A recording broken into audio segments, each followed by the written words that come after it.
Eu, eu confesso que a gente está realmente vivendo um tempo assim único, né, na história, né, da humanidade, né? É um tempo que tem mexido muito com a gente, com as pessoas. E eu fiquei realmente assim, no início assim, eu fiquei bem perdido, assim, sabe? O que está acontecendo, né? Meu Deus, né? E agora, né? Com medo da doença em si, com medo da crise financeira, o que vai acontecer e fiquei meio que paralisado, assim. Em meio a isso, né, a gente vai tentando olhar para a igreja, né? Nós como igreja a gente começa a refletir assim, qual é o nosso papel, né, nesses dias de hoje, né? Porque quando a gente ia lá no Face, o que a gente olhava, parece que a função da igreja lá no assunto coronavírus era se o culto vai ser online, beleza, galera, a igreja está fazendo o seu papel. Ah, a igreja que vai fazer o culto presencial, meu Deus, né? Coitado, tá atrapalhando e, né?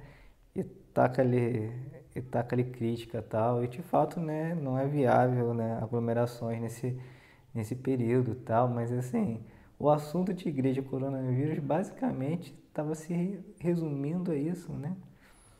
E eu fiquei pensando, né, sobre essa questão, né? Será que qual é o papel da igreja nesse tempo, né? É isso, né? Parece que o papel da igreja é, olha, não atrapalha, né? Não atrapalha, deixa acontecer, só não atrapalha. E a igreja, né, que é voz de Deus na terra, né, que é o corpo de Cristo, né, que tem a função, né, aquela que a criação geme, aguarda, né, com angústias e dores de partos pela manifestação dos filhos de Deus, né? A igreja que deveria ser a resposta, né, nesse momento, né? Qual era a resposta que a igreja tinha, né? E vou te falar que, assim, eu estava no meio dessa confusão, né? Como igreja, como corpo de Cristo, falei, cara, que resposta nós temos que ter, né? E achei interessante que o tempo foi passando e eu comecei a ver, né, Deus movendo o coração de alguns irmãos, dando algumas palavras. E eu sinto muito, assim, que a gente está vivendo um tempo onde que Deus está alinhando, sabe, uma palavra para esses dias, né? Uma palavra está sendo alinhada no coração de muita gente, assim, sabe? Com muito temor, as pessoas estão começando a discernir o que tem que ser dito e parece que tem algo se alinhando, né? Em direção a uma coisa. Eu queria dividir, né? Um pouco, assim, o que Deus falou comigo nesses dias aqui de quarentena, né? De meditação. Eu estava meio perdido, comecei a adorar Jesus. Falei, fala comigo, quero entender. E a primeira coisa, assim, que Deus falou no meu coração, né, enquanto eu adorava, me veio o texto de Mateus 10:26, né, que está escrito o seguinte: não temam os que matam o corpo, mas não podem matar a alma. Pelo contrário, temam aquele que pode fazer parecer no inferno tanto a alma quanto o corpo. E, cara, assim, né? Eu falei, cara, esse texto tem tudo a ver com o que a gente está passando nesse momento, né? Deus falando assim, não tema, né? Coronavírus, não tema fome, não tema isso. Tema antes disso que pode tirar não só a sua vida agora, mas também pode tirar a sua alma, né? Quem é esse, né? Esse é Deus, o Todo-Poderoso, o Senhor do Universo, né? Aquele que a gente tem que se curvar e se dobrar, né? Esse mesmo texto lá em Mateus vai dizer que está tudo sob o controle dele, né? Nada acontece sem o seu consentimento, né? Nem pardal, nenhuma ave morre sem ele não permitir antes, nenhum fio da nossa cabeça cai, um fio de cabelo cai sem se ele assim não quiser que aconteça, né? Então a nossa vida, né, está nas mãos de Deus. E nesse momento assim a gente, cara, a primeira coisa que a gente vê, a gente começa a temer muito as situações e Deus tá falando, cara, você tem que temer a mim, se curvar diante de mim, que a minha vida está nas suas mãos. né? E isso foi assim, a primeira palavra que Deus falou comigo, assim, né? E foi bem interessante porque enquanto eu lia isso e meditava nesse texto ali, isso estava aquecendo meu coração, né? Deus falando que eu tinha que ter temor a Ele, que eu tinha que temer a Ele, não o que estava acontecendo. E aí veio uma canção na playlist que estava tocando aleatório no meu celular, veio uma canção que é Tudo Sobre Você, uma canção do grupo Morada. E assim, as partes das letras que mais me chamou a atenção nessa música, depois você pode botar para ouvir também, né? É Tudo Sobre Você, mas a parte que mais me chamou assim, a atenção, porque dentro do que eu estava ali ouvindo Deus falando, né?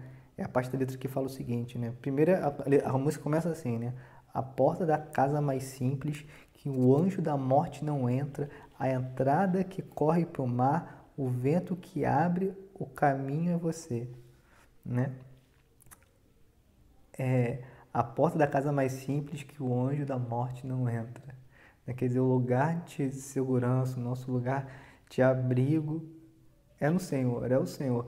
Mas a canção não se limita a dizer isso, né? Em outro momento, ela vai dizer o seguinte: e, e mais perto da morte, o medo quer me parar.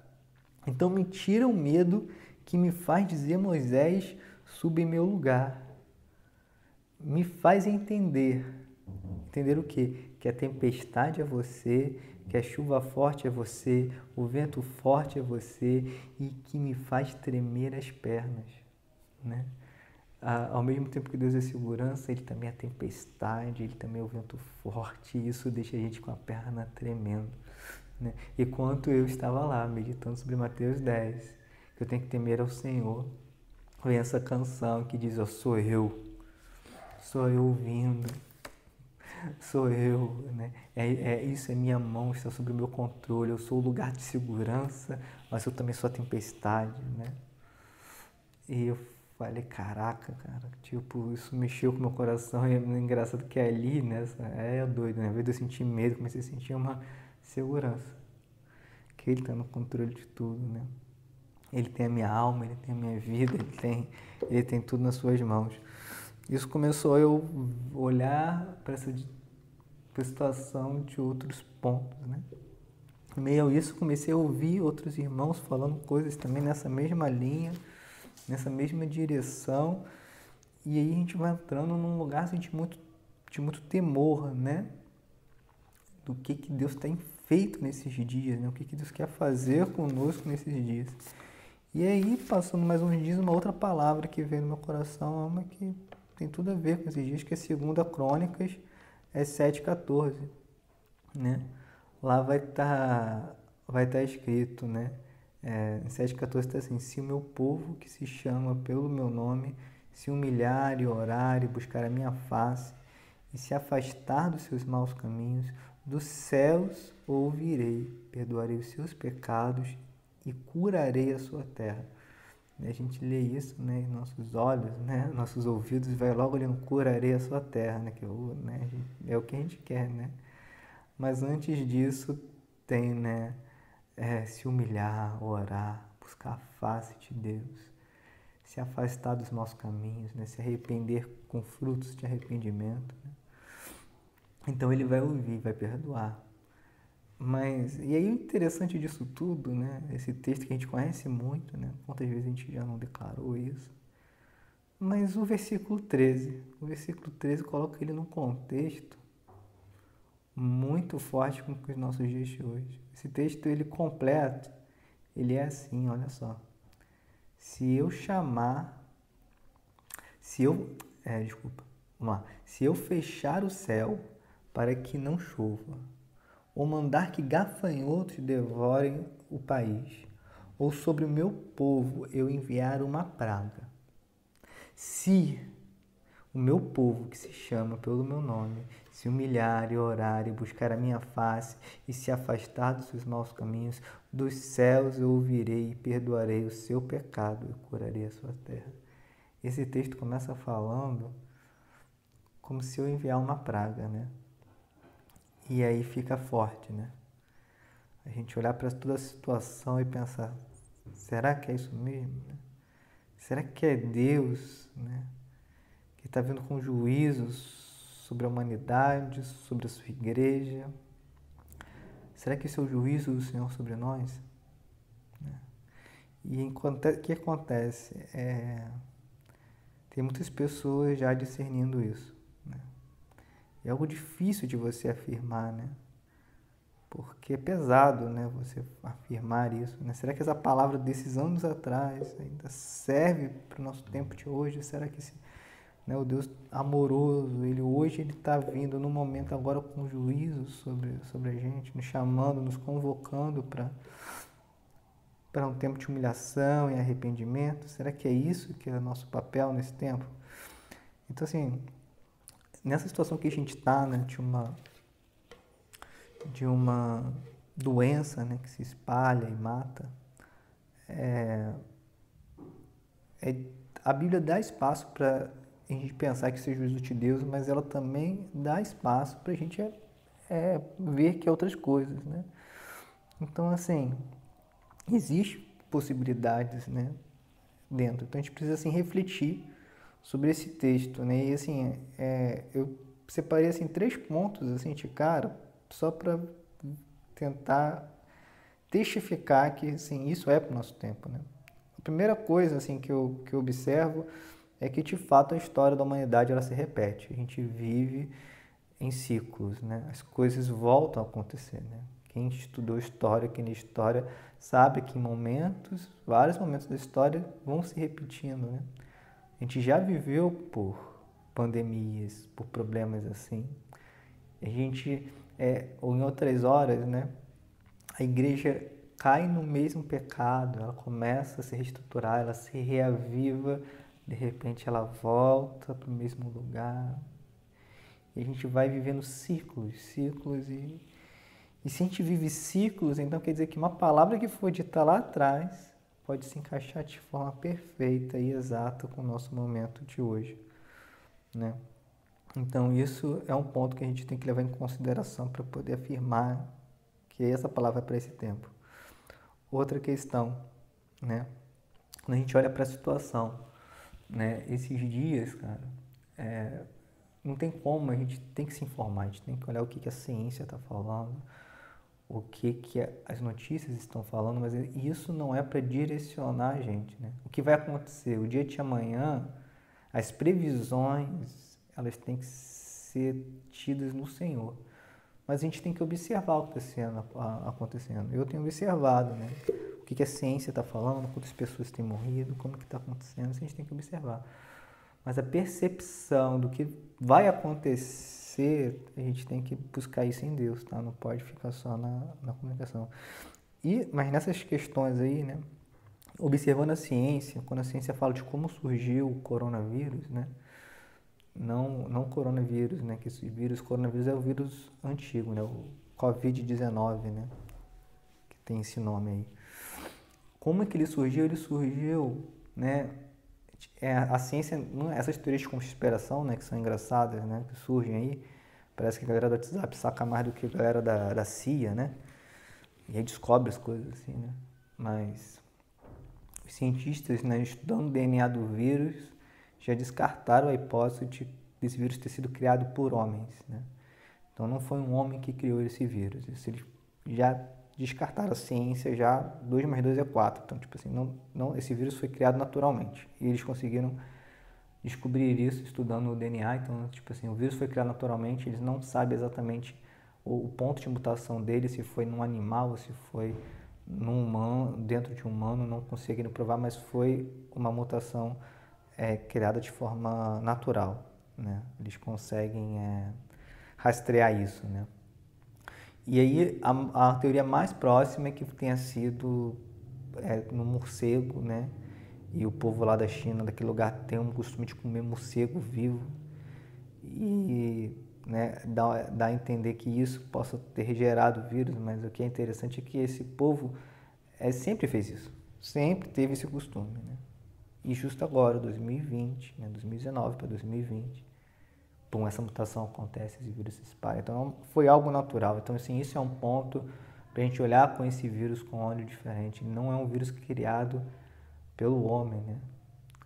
ele foi a criação ali, né? Trouxe ele à tona, né? Então isso faz a gente ter mais uma atenção, né? Sobre essa questão de Deus ter enviado isso sobre o juízo sobre nós, né? Quando a gente vê também as profecias dos últimos dias também apontam para que isso ia acontecer, né? Então não é para a gente ficar também surpreso com isso, né? Já estava determinado que pestes, pragas chegariam até nós. E assim, outra questão, né? A gente está falando aqui de juízo, né? Isso tudo é só para a gente refletir e ver, será que isso é realmente para hoje, né? A gente precisa realmente parar para pensar, né? Se é para isso, né? Se é isso mesmo, um tempo de juízo sobre a igreja, né? E outra coisa que a gente pode refletir é, faz sentido, né? A igreja no Brasil, né? A realidade que a gente vive, precisa de passar por um juízo, né? Como é que está a igreja, como é que estava a igreja até então, né? Existiam problemas de pecado, falta de unidade, imoralidade sexual, né? Falta de amor, né? Falta de cuidado. Como é que está a igreja? A igreja estava bem, estava vivendo um pleno avivamento real, verdadeiro? Ou de fato, né? Quando a gente olha para próximo de nós, né? Você lembra, né? Não conheço homens de Deus, pessoas de Deus que caíram em pecados, né? Era um tempo que o Espírito Santo já estava falando de juízo. Então, tipo assim, se a gente pega isso daí, né, e vê, nossa história pode se repetir. Essa doença foi algo natural, não foi criada por homem nenhum, né? E de fato a igreja precisava de um tempo de juízo, então esse texto, né, de 2 Crônicas 7, 13, 14, que está lá: se eu fechar os céus para que não chova, ou mandar que os gafanhotos devorem o país, ou sobre o meu povo enviar uma praga, se o meu povo, que se chama pelo meu nome, se humilhar, orar, buscar a minha face e se afastar dos seus maus caminhos, dos céus eu virei e perdoarei o seu pecado e curarei a sua terra. Então esse texto é para esses dias, né? Isso não sou eu sozinho que estou falando isso, já tem muitos irmãos que estão vendo que essa é a mensagem desses dias para a igreja. É importante a gente entender isso porque a gente tem que ver que a gente não tem que entrar em batalha contra o vírus, sabe? A gente não vai ter que entrar em batalha espiritual e repreender o vírus, repreender... Não, cara. Se esse é o contexto, nós temos que nos humilhar. Nos humilhar, pedir perdão, pedir misericórdia a Deus, pedir perdão pelos pecados da igreja. E Ele vai sarar a terra. Não tem que batalhar contra o vírus, sabe? Mas falando em batalha, assim, né? Abrindo um pouco parênteses, sim, existe algo em meio a essa pandemia que realmente há uma batalha. É uma batalha que ela não começou hoje, né? Que ela já existe há muitos anos, né? Que tem a ver um pouco quando Paulo ele escreve para Timóteo, né? Ele cita que o amor ao dinheiro é a raiz de todo mal, né? Jesus ele também fala que a gente não pode servir a dois senhores, né? Ou a gente há de amar um e vai odiar o outro, né? Não pode servir a Deus e a mamão, né? Em algumas traduções, ali o final tá dinheiro, né? Então, assim, há uma batalha contra esse espírito, né? Que é o amor ao dinheiro, né? Que tem levado muita gente à morte durante a história, leva ainda hoje, mata muito mais do que coronavírus.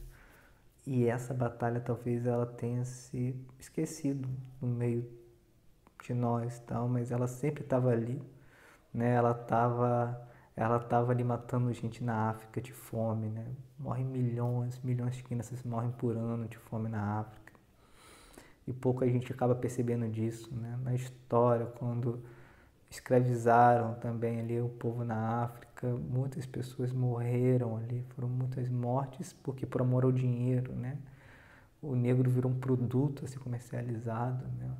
O nível de crueldade do homem por amor ao dinheiro é a raiz de todos os males que a gente tem, né? Quantas pessoas morrem de câncer, né? morrem de câncer. Estima-se que no Brasil, cara, morre... eu notei aqui, deixa eu ver. Morre 26 mil pessoas, né? Por dia, devido ao câncer. 26 mil pessoas por dia morrem.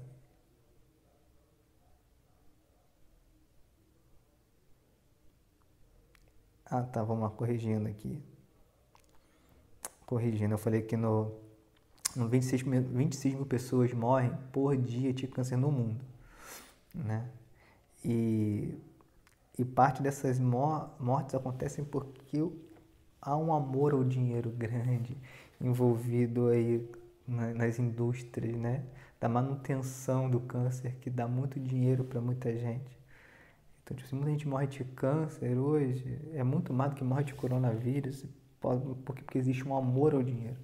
Então, de fato, existe uma batalha a ser travada, mas essa batalha é como nas regiões celestes, né, do reinos contra reinos, essa batalha é nessa esfera, né? Porque quando surge uma epidemia na Terra, né, com certeza existem pessoas querendo ganhar com isso, né? Querendo usar isso para fazer lucro, para fazer dinheiro, né? A economia, para fazer a economia de muitos irem para mãos de poucos, né? Quando você tira o poder financeiro, econômico de países e de outras famílias, de pessoas que até tinham uma grana, mas aí você tira isso. Quem fica era quem tinha mais, né? Os mais poderosos ficam ali. Então, há um interesse de manutenção também dessa crise em meio a isso. Então, a meio a isso, a igreja de fato precisa batalhar, interceder, né? Resumidamente, esse espírito é o mesmo espírito que faz um comerciante, né, no momento de crise, ele pega o produto lá, o álcool em gel, e está vendendo a R$ 60. É isso numa escala global, né? Existe gente mal intencionada com interesses econômicos sobre esse momento, com interesses políticos.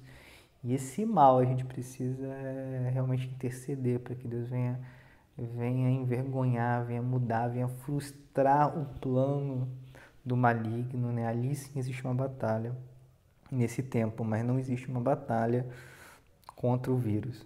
Contra o vírus a gente precisa assumir essa posição, de se humilhar e ter esperança em Deus, porque a gente tem que sim, né, vigiar a casa, tomar as medidas necessárias, mas se o Senhor não protege, em vão vigia o sentinela. Então, tipo assim, é Deus, cara, é Ele, a gente precisa se humilhar diante dEle. O caminho para sair disso vai estar nesse tempo que a igreja precisa se humilhar diante do Senhor, né? Não é batalhar, é se humilhar. Essa é a mensagem. E assim, se humilhar, se arrepender de quê? De que a igreja hoje precisa se arrepender, né?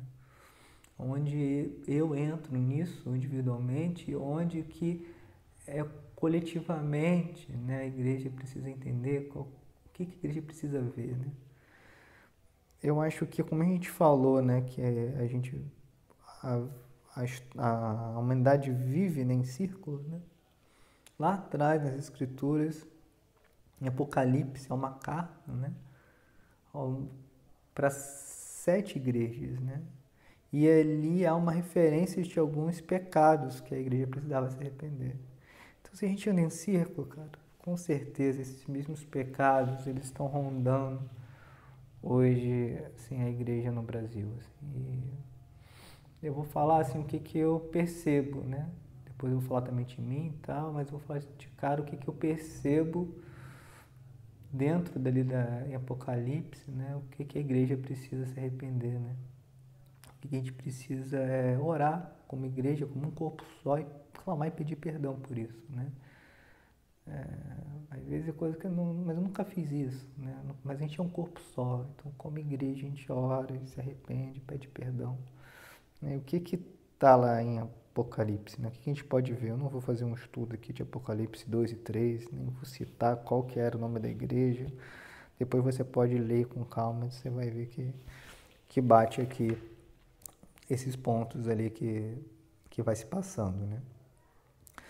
Uma das primeiras coisas ali, na primeira igreja ali que tinha, era uma igreja que era muito dedicada à palavra, muito dedicada ao estudo. Ela era uma igreja séria, né? Que sabia discernir quem era o apóstolo falso do apóstolo verdadeiro, né? Separava isso muito bem, né? Então tinha uma teologia, digamos assim, apurada, né? Mas só que tinha algo que ela tinha esquecido, né? E Deus chama ela ao arrependimento porque ela deixou o primeiro amor de lado. Então, algo que a gente precisa se arrepender, né? Que a igreja hoje precisa se arrepender, nós precisamos se arrepender de ter deixado esse primeiro amor, né? A gente precisa lembrar da cruz, lembrar do dia que Jesus nos resgatou, sabe? Da simplicidade daquele momento, sabe? Era só os nossos pecados sendo perdoados, a gente sendo amado. E ali a gente viu, né? Que a quem muito foi perdoado, muito amor, quem muito foi perdoado, acabou exercendo muita misericórdia, tendo compaixão também do outro, voltar naquela primeira experiência lá, perder um pouco a arrogância, né, espiritual, a altivez, né, e perder e voltar à simplicidade do primeiro amor. Isso é uma coisa que eu vejo que a igreja precisa aprender nesse tempo, né, onde que os teólogos reformados e de fato cheios de sabedoria e conhecimento, mas precisam de uma simplicidade, precisam voltar lá para a primeira experiência, para o primeiro amor, o coração precisa arder e bater por Cristo, para que através disso eles exerçam mais misericórdia, né? Na hora de corrigir alguém, na hora de exortar, quanta falta de amor tem, né? É uma altivez para algumas coisas, mas como falta amor, né? Como falta voltar ao primeiro amor, à simplicidade, ao início de tudo, né? Então a igreja precisa disso, né? Voltar a essa essência, né? Esse amor simples a Jesus. E vai seguindo o texto, né? Ele passa ali por mais uma igreja ali que ele não vai dizer, em Apocalipse 2:9, ele não vai chamar atenção de um pecado em si, mas ele fala algo que eu achei interessante, que ele fala assim, olha, eu sei da sua pobreza, mas você é rico, né? E depois ele fala, não temas, né? Não temas de sofrer pelo meu nome. Eu sinto, eu percebo uma igreja, um corpo, parte do corpo meio acuado, sabe? Um corpo que tem uma revelação de Deus, que está ouvindo Deus já muito antes, muito tempo atrás, já tem discernido, mas tem tido medo de falar o que pensa, se coloca numa caverna sozinho, pensa assim, quem sou eu, né? De repente, cara, o pastor de uma comunidade pequena, de uma comunidade carente, de uma igreja só assim com meu irmão, quem sou eu? Quem sou eu? Eu não sou capaz de fazer, não. Mas Deus tem chamado essa galera que está se acovardando, falando que você não é pobre, não, você é rico. Você tem algo para liberar e, tipo assim, libere, né? Então, tipo assim, talvez da covardia, né? A gente se esconder nas nossas fraquezas e Deus está dizendo para a parte, olha, se arrependa, cara, você é forte. Você não é esse fraco, você não é pobre, né? Há uma riqueza em você, né? Tipo assim, coragem, né? Isso é algo que precisa transicionar na mentalidade de parte, né? De um grupo que está acuado, né? Que está amedrontado, com medo, né? Coragem, né? E seguindo a isso, né? Tem mais para uma outra igreja, né? Que ela estava tendo práticas de idolatria, né? E tinha imoralidade sexual, né? E isso é uma coisa que está hoje, né? No nosso meio, né? Quanto pecado nisso, né? Quanto adultério, quanta traição, quanta pornografia, né? Homossexualidade. Nossa, assim, muita coisa ali no meio da igreja, sabe? As coisas mais pedofilia, tudo essa imoralidade, isso está no nosso meio, da igreja num todo, né? A igreja precisa urgente, cara, se arrepender disso. Se arrepender dessas práticas perversas, né? Isso tem vindo à tona, né, dos últimos dias, não tem como. E é uma questão também aqui da idolatria, né? Idolatramos músicos, idolatrando líderes, idolatrando dinheiro, né? Eu vejo que recentemente, né, na política entrou uma idolatria, né? Não por todos, né? Mas sim, entrou uma idolatria, né? Uma esperança num líder que ia levar a igreja a um estado de controle, de domínio, de avivamento, né? De manifestação do reino, colocou um status sobre um ser humano, né? Acima do que deveria. Eu não quero entrar aqui no ponto da questão de boas ações.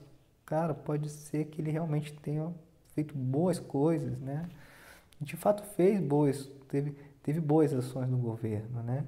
Não é isso, não é que ele não seja um bom ou mau presidente, a questão não é essa, a questão é que parte da igreja colocou ele num status de adorá-lo, né?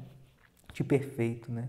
Enquanto a igreja deveria amá-lo, exortá-lo, direcioná-lo, acolhê-lo, orientá-lo, parte da igreja resolveu idolatrá-lo.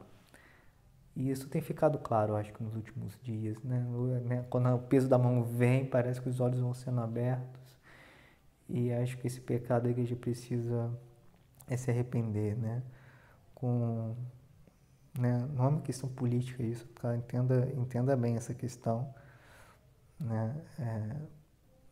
Isso não quer dizer que ele não possa ser presidente, continuar sendo presidente, que não possa, mas algo que tem que ser quebrado é a idolatria. Isso, muitas pessoas falaram isso lá atrás, e a igreja, não, agora com a mão pesando, eu acho que a galera tá entendendo nesse tempo essa idolatria.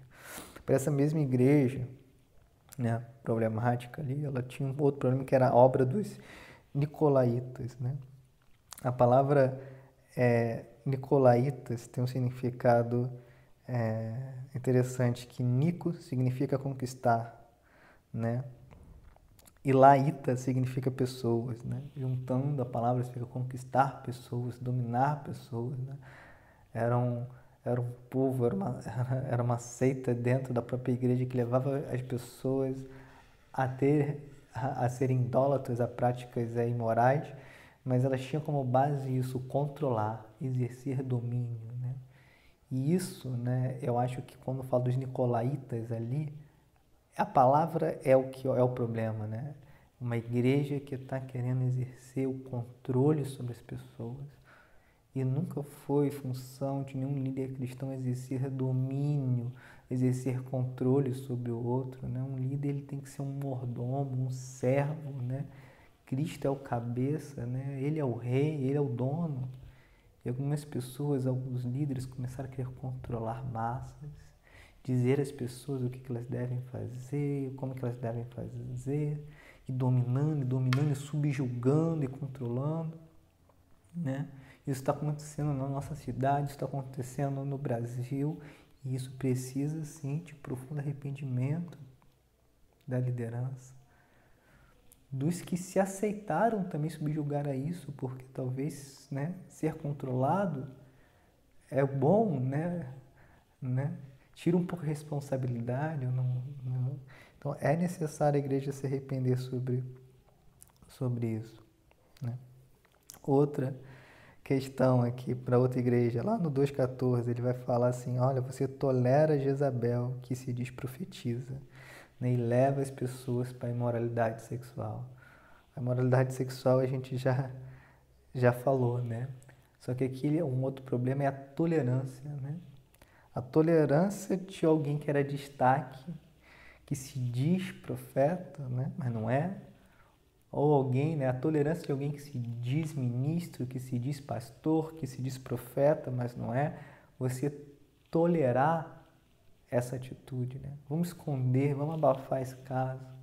É melhor para a igreja, é melhor deixar escondido, não vamos querer tratar disso não. E pedir e se arrepender de pecado. Não, não vamos publicar isso, não, deixa isso escondido, deixa isso quietinho, vamos tolerar ele ali, né? Vamos tolerar esse pecado. Olha, a igreja precisa se arrepender por isso, porque a tolerância, a conivência com o mal não pode acontecer em nosso meio. Isso precisa de muita lágrima, muito arrependimento, né? Outra questão, né?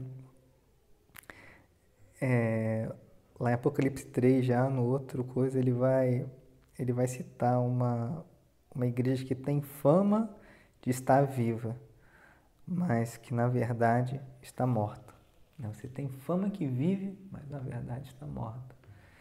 Isso me leva a ver um pouco a movimentos, né? Que são agitados e criam uma imagem, uma aparência onde o Espírito Santo está ali movendo, né? Aparentemente falar em línguas, aparentemente há um êxtase espiritual, a galera roda e tal, mas cadê, né? O Espírito Santo está ali, né? Tá com o nome que parece que está vivo, mas está vivo mesmo.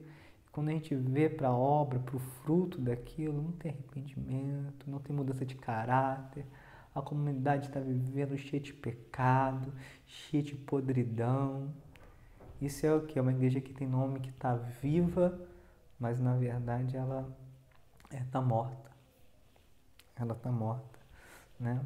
Outros movimentos também aqui para uma época mais nossa, movimentos de adoração, porque eu gosto muito, mas foram levados para um emocionalismo, e aquele momento ali, né, acaba sendo uma coisa vazia, onde o Espírito Santo não está. Parece que está por causa da música, mas a gente sabe que não está, né?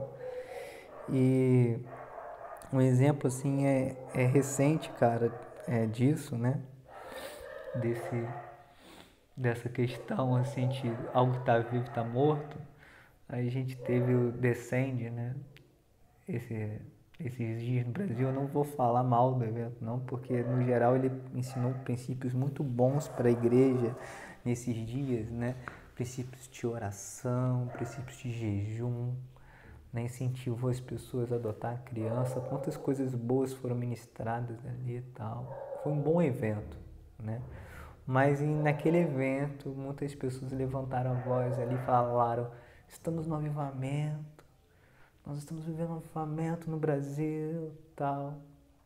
E a gente sabia, né? A gente sabia que não estava vivendo um avivamento, né? A gente sabia que quando as lideranças que estavam ali, tinha uns que estavam se brigando, caindo no pau na internet, e subiram ao altar, cada um falou uma mensagem, mas não teve arrependimento, não teve uma verdadeira unidade, sabe? Não teve uma união. Isso não é avivamento, né? Cada um falou alguma coisa, mas isso não era avivamento. Foi bom evento, teve coisas legais, cara. Foi um evento bem bacana, mas preparou a igreja por um tempo, falou coisas, foi usado por Deus, foi tudo isso, cara. Mas não era avivamento, a gente chamou aquilo de avivamento. Tinha aparência de avivamento. E a gente se empolgou demais, não era avivamento, né? A gente tem que tomar cuidado com isso. A gente chamou coisas de avivamento que não era avivamento. Avivamento é arrependimento. Todo avivamento na história, ele começa com a igreja se unindo. Uma só igreja, sem nome, sem face, uma só igreja junta, orando, clamando. E a primeira coisa que acontece quando o Espírito Santo começa a ser derramado é arrependimento. É as pessoas chorando, pedindo perdão dos seus pecados, confessando o pecado, um atrás do outro, um atrás do outro. E a gente não estava vendo isso, né? Chamar aquilo de avivamento, a gente entrou nesse texto aqui, né? Tem nome de vivo, mas na verdade não estava vivo não, cara. E isso é uma coisa que a igreja precisa também, se arrepender dessa aparência, né? A aparência, parecia ser santo, mas não era santo, né? Essa vida de aparência, né, no geral.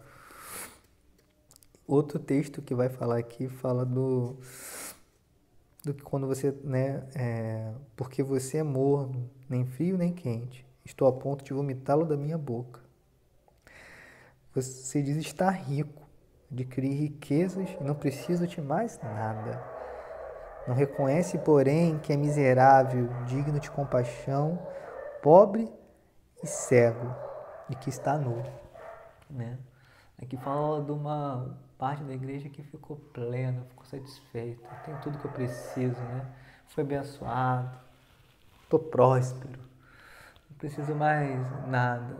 Aí Deus vem falando, cara, você está pobre, você está miserável, você está nu, você não tem nada, você juntou tesouros para você, mas você esqueceu do outro, né?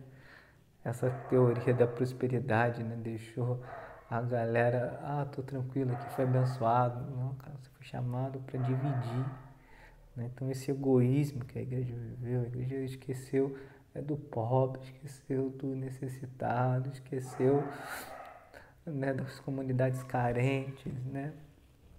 Esqueceu, né? Só vem a mim, dá a mim. E isso daí nos fez mornos, né? Porque ficamos cheios de riquezas e não damos nada, né? É como que Pedro, né, quando ele não tinha prata nem ouro, né? Mas o que eu tenho te dou, levanta e anda, né? E aí, num tempo, a igreja tem prata e ouro, mas ela perdeu as riquezas do céu, né? E essa altivez aí do ter, realmente é o que a gente precisa se arrepender, né?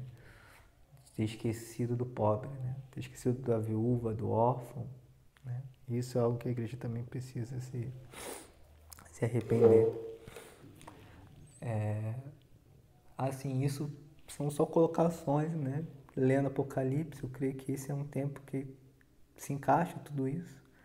Mas eu sei que o Espírito Santo vai soltar muita coisa, sabe? A nível individual, nos nossos corações, a nível coletivo da igreja, de líderes. Vai ser um tempo que a gente vai ver muito líder, cara, nas suas lives, se arrependendo, pedindo perdão dos pecados, se humilhando. Eu creio muito nisso, sabe? Eu creio que a gente está no momento de se humilhar, se arrepender diante de Deus, cara, de confessar pecado. Porque, cara, esse é o caminho, cara. Nesses dias, cara, acho que para abreviar esse tempo, o máximo que a gente clamar, o máximo que a gente chorar e pedir perdão diante de Deus como igreja, mais esse tempo vai ser encurtado nesses dias, né? E a gente tem que entender que nada disso é por acaso, cara. Nada disso é por acaso, né? Nós estamos aí a poucos dias da Páscoa, da morte de Cristo, da paixão de Cristo, do dia que comemoramos a ressurreição dele. Cara, tem algo acontecendo na Terra, tem uma mensagem pra gente prestar atenção. Eu, né, na live que a gente transmitiu ainda há pouco, eu falei essa mesma mensagem e eu, né, confessei ali que, cara, como esses dias tem mudado a minha vida, assim, cara. Eu tenho visto que como eu tava vagaroso, preguiçoso, né, lento, né, correndo atrás, trabalhando, mas muito lento naquilo que eu estava fazendo. E agora, diante dessa situação que tá, eu vendo que as pessoas vão começar a faltar comida, né, dentro de casa, e eu posso trabalhar em casa, eu tô porque, caraca, eu tenho que conseguir recursos, eu tenho que trabalhar para mim, para ajudar o meu próximo. Cara, eu tenho que trabalhar para sustentar a minha família e outras famílias que vão precisar, que vai faltar comida. Eu tô assim, não é desesperado, mas, cara, com vontade de trabalhar e fazer, que eu tava muito apático, sabe? Muito parado. E esses dias eu tô assim, ligado, atento, né? Mais preciso. Eu não sou de fazer isso, gravar áudio para mandar para as pessoas e dividir a mensagem. Era o que Deus estava falando para mim, cara, grava coisas, posta, libera o que eu estou falando com você. E eu deixando para depois, deixa para depois, e é preciso, sabe, um chacoalho desse para a gente se posicionar e ver que estava errado, que estava agindo com preguiça, que estava sendo fraco, né, que estava sendo mole. Deus vem e agita a gente, sabe? Eu tô com meu coração assim, experimenta no dia de arrependimento, cara. De arrependimento, de mudança profunda, assim. E eu sei que isso vai se estender, tá se estendendo. Muitos irmãos estão vivendo dias assim. Que essa mensagem aí possa ter edificado você, né? Tire um tempo, cara. Tire um tempo para se ouvir isso, tire um tempo para interceder, cara. Pedindo perdão pelos seus pecados. Pedindo perdão pelos pecados da igreja que você tem percebido. Tire um tempo de se humilhar diante de Deus. Entendeu? E vai caminhando diante de revelação. Vamos caminhar diante do que Deus está falando com a gente. A igreja tem a previsão do que vai acontecer. Nós vamos ter a resposta que o mundo tem procurado. Então, é dias de se humilhar, assim. Fica com esse texto aí, né? De 2 Crônicas aí, 7, 13, 14. Escreve assim, grande, assim. Fica lendo ele todos os dias. Tá bom? Vou até ler mais uma vez para fechar o áudio. Se eu fechar o céu para que não chova, ou mandar que os gafanhotos devorem o país, ou sobre o meu povo enviar uma praga, se o meu povo que se chama pelo meu nome se humilhar e orar, buscar a minha face e se afastar dos seus maus caminhos, dos céus eu ouvirei, perdoarei o seu pecado e curarei a sua terra. Amém. Amém.